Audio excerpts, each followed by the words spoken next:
Jabatan Kesihatan Awam, Bahagian Kawalan Penyakit Kementerian Kesihatan Malaysia. Assalamualaikum, Doktor. Waalaikumsalam. Okey, pertama sekali kalau kita boleh jelaskan lebih lanjut berkaitan dengan generasi penamat rokok ini. Apakah sebenarnya generasi penamat rokok yang disebutkan? Okey, apabila kita bercakap tentang generasi penamat ataupun dalam bahasa yang kita guna generational end game atau GEG. Ini merupakan sebenarnya satu konsep yang kita nak buat supaya kita punya peratusan merokok tu mencapai kepada kurang dari 5%. Dan ini apa yang dikatakan 5% ini adalah memang yang telah kita cuba usahakan di Pertubuhan Kesihatan Sedunia supaya kalau kita nak sihat tanpa komplikasi merokok, peratusan merokok mestilah kurang 5%. Jadi apa yang kita ada pada masa sekarang di Malaysia ni ramai. Kita ada lebih kurang 20%, 20 ke 21%. So nak dikatakan kalau dibandingkan memang 80% tak merokok tapi 21% masih merokok. Jadi untuk kita mencapai end game tu, generational end game ataupun generasi penamat tu kita memerlukan pencapaian peratusan 5%. Jauh sikit. Jadi kalau kita nak mencapai perkara itu, sebagaimana yang tadi Hani dan Azmi sebut tadi adalah sesuatu pendekatan yang baru. So di bawah RUU itu, RUU yang akan dibentangkan tidak lama lagi nanti, maka itulah hasrat Kementerian Kesihatan sebagaimana yang telah diumumkan oleh Yang Berhormat Menteri Kesihatan bahawa larangan kepada kumpulan generasi akan datang. Anak-anak kita, cucu kita akan datang di dalam isu merokok ni. Pastinya kita ingin mendapatkan satu masa depan yang lebih cerah, yang bebas rokok untuk kita semua keluarga Malaysia. Dan bila doktor menyentuh berkenaan generasi penamat rokok ini, sepastinya kita ingin mengetahui dari segi pelaksanaannya, khususnya bila membabitkan kepada hak individu tersendiri. Ya.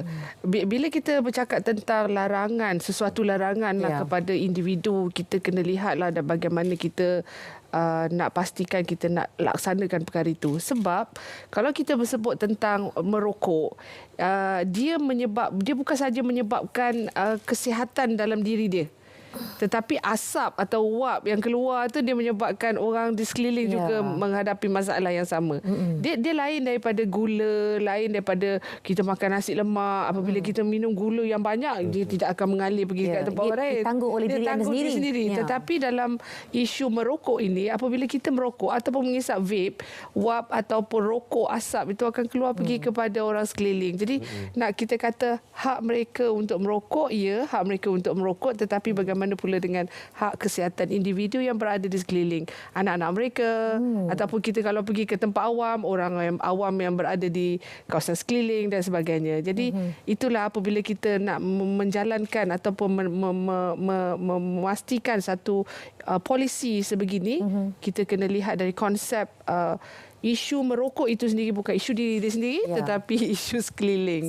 Benar. Dan apabila seseorang individu itu memikirkan orang yang di sekeliling, makanya dia akan ada satu kekuatan untuk dia berhenti daripada merokok. Tetapi dalam masa yang sama, dalam proses itu ada juga yang memilih kepada rokok yang alternatif, itu rokok elektronik, yang mengatakan bahawasanya kesannya kurang nak dibandingkan. Tapi sebenarnya apabila kajian dilakukan, kesannya malah lebih dahsyat juga dan malah bersetanding dengan rokok yang sedia ada.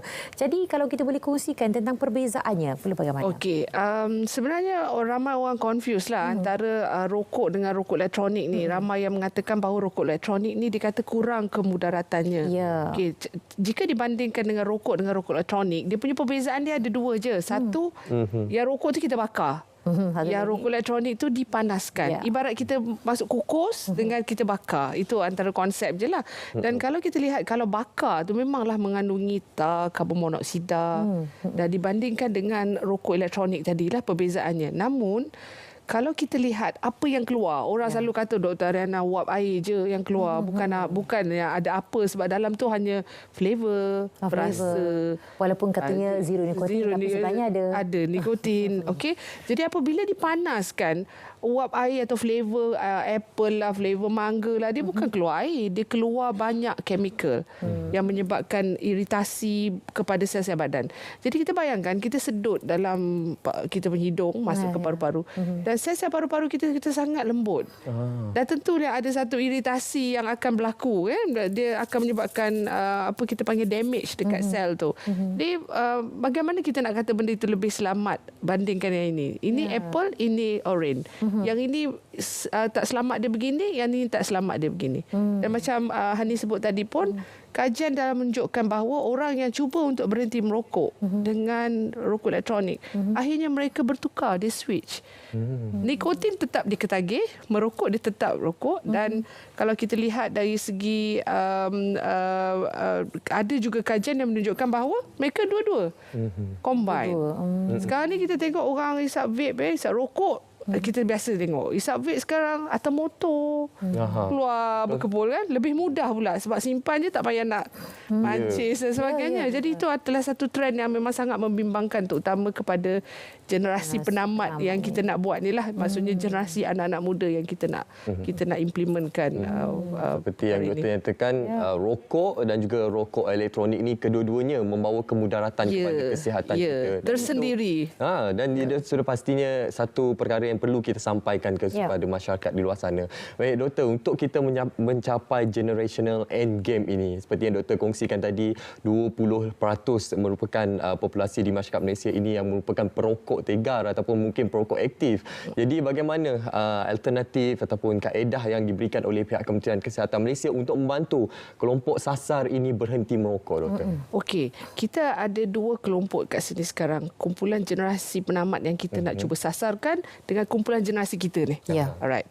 Kumpulan generasi kita kata tadi ada 20%. Jadi untuk memastikan kumpulan generasi penamat ni mendapat contoh yang baik kepada kumpulan generasi yang sedia ada ni, kita sudah pasti kita kena bantu yang kumpulan kita ni, yang 20% yang merokok ni.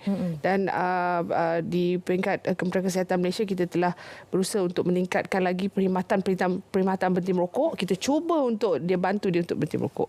Untuk kumpulan yang generasi yang anak-anak muda yang sekarang tingkatan 5, tingkatan 4 yang sekarang memang undang-undang kata tak boleh isap rokok pun, ada juga yang memang dah tergelincir lah. Of course kita boleh tengok kan di pasaran sangat menarik produk-produk merokok ala baru ni.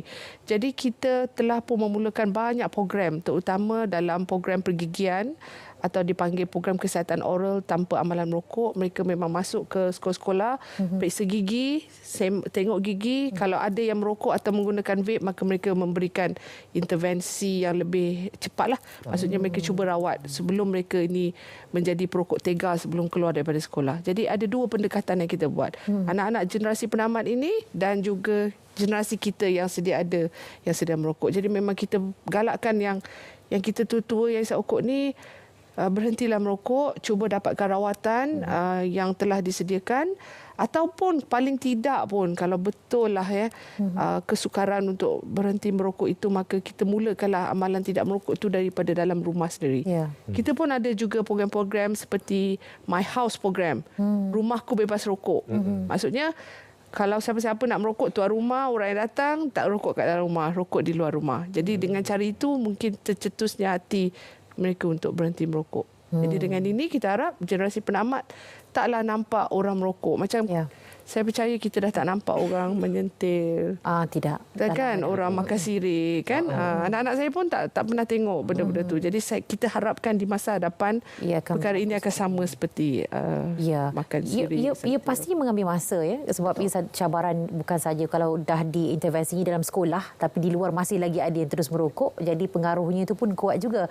Cuma apabila mengatakan tentang di luar sana yang masih lagi terus merokok dan menggunakan vape, dia akan kata ini kita semua mempunyai hak saya untuk isap rokok dan hak saya juga untuk isap vape. Jadi apa pandangan doktor tentang perkara ini? Okey, bagaimana apabila kita tentang kata hak mereka, dia nak isap rokok, dia nak isap vape, dan kita sebagai pakar kesihatan akan memaklumkan kepada orang awam bahawa masalah merokok ini vape ke rokok ke, dia mempunyai kesihatan, akan memberi implikasi kesihatan.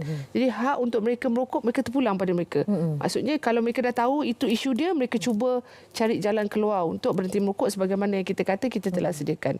Namun begitu, untuk memastikan generasi penamat ini dapat dilaksanakan dengan baik, maka patuhilah tempat-tempat larangan merokok tu. Maksudnya kalau hak untuk mereka merokok tetapi bukanlah di tempat-tempat larangan yang telah ditetapkan. Kita ada 23 tempat larangan. Dan 23 sahaja. 23 sahaja. Yang lain tu boleh. Antaranya kedai makan. Kedai makan. Lepas makan tu pergilah kat luar tu sekejap. Jarakkan diri sedikit. Kesian anak-anak dan sebagainya. So, cubalah dalam segi pendekatan apabila kita mengatakan hak mereka untuk merokok, hak orang sekeliling, sebagaimana yang kita sebut tadi kan, itu juga merupakan satu hak mereka untuk menghirup udara yang lebih segar. Dan belajar satu-satu benda yang lebih baik daripada amalan merokok yang sememangnya kita tahu tidak bagus untuk kesihatan.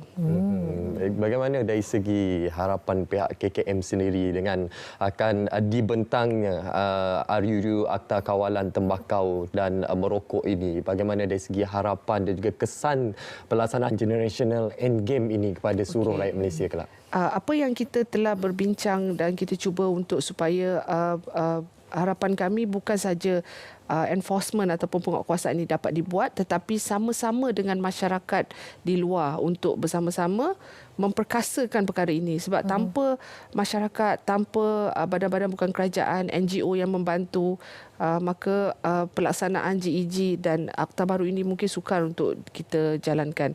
Dan kita mendapat kerjasama yang sangat baik dengan NGO, badan-badan bukan kerajaan, adik-adik di universiti semua memang menyokong dan melihat perkara ini sesuatu perkara yang sangat bagus. Okey, jadi yang paling utama adalah ia memerlukan kerjasama semua pihak, 100%-nya. Maknanya walaupun golongannya 20% tapi 80% ini pun perlu memberikan dukungan dan juga sokongan. Jadi apa saranan yang terbaik untuk diberikan kepada mereka, khusus yang golongan 20% dan yang 80% ini? Okey, golongan 80% ni saya lihat sekarang ni mereka suara dah makin kuatlah. Mereka mengatakan bahawa itu hak mereka untuk merokok, untuk tidak merokok. Itu hak mereka untuk mendapat udara yang lebih baik, kesihatan yang lebih baik. Jadi teruskan usaha ini, maksudnya teruskan bersama kita untuk menyebarkan maklumat bahawa merokok ini tidak bagus. Rokok vape ataupun rokok elektronik juga tidak bagus.